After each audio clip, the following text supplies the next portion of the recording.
Punya jutaan pengikut di Instagram, akun Lambe Turah kerap menuai kontroversi. Di awal kemunculannya, akun Lambe Turah seringkali menampilkan pemberitaan mengenai isu miring atau aib dari sederet artis ternama. Akun Lambe Turah bahkan kerap menampilkan foto atau video tentang artis yang banyak tak diketahui orang. Rupanya, ada sosok ternama yang berada di balik akun Lambe Turah.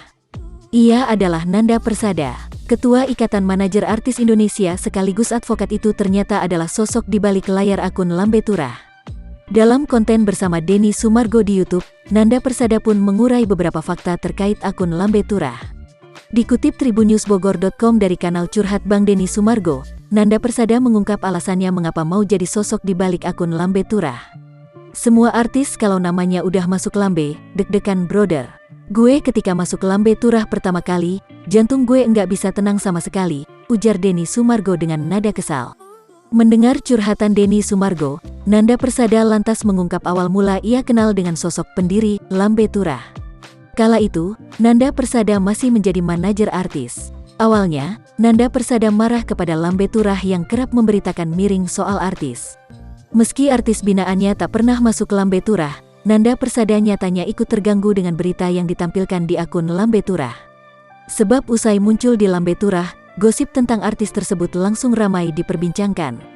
Penasaran, Nanda Persada pun akhirnya berhasil bertemu dengan orang di balik akun Lambe Turah. Bertemu dengan admin Lambe Turah, Nanda Persada disajikan beberapa fakta mengejutkan, yakni terkait dengan alasan mengapa Lambe Turah dibuat. Rupanya, Lambe Turah dibentuk bukan karena ingin menjadi akun gosip. Akun Lambe Turah dibentuk karena ingin menyajikan fakta yang tak banyak diketahui orang. Tak melulu soal artis, Lambe Turah lama pun kerap menyajikan isu perihal sosial dan lingkungan. Lebih lanjut, admin Lambe Turah lama pun mengurai pengakuan tak terduga. Ternyata, tak semua aib atau isu artis mereka naikkan ke akun mereka. Bahkan ada aib seorang artis ternama yang tak diungkap Lambe Turah lantaran merasa kasihan dengan istri artis tersebut karena tengah hamil. Mendengar penjelasan Nanda Persada, Denny Sumargo menarik kesimpulan. Jadi awalnya dia iseng, bikin IG, posting-posting, tapi ini enggak mungkin sendirilah ya, pasti ada teman iseng lain. Lalu berjalan, lalu ada pemikiran ini jadi bisnis. Boleh dibilang seperti itu, kalau dibilang bisnis enggak juga. Buktinya mereka membatasi banget jumlah postingan bisnis, pungkas Nanda Persada. Jadi sosok di balik Lambe Turah, Nanda Persada nyatanya kerap sedih kala ada teman artisnya yang tersangkut kasus hukum.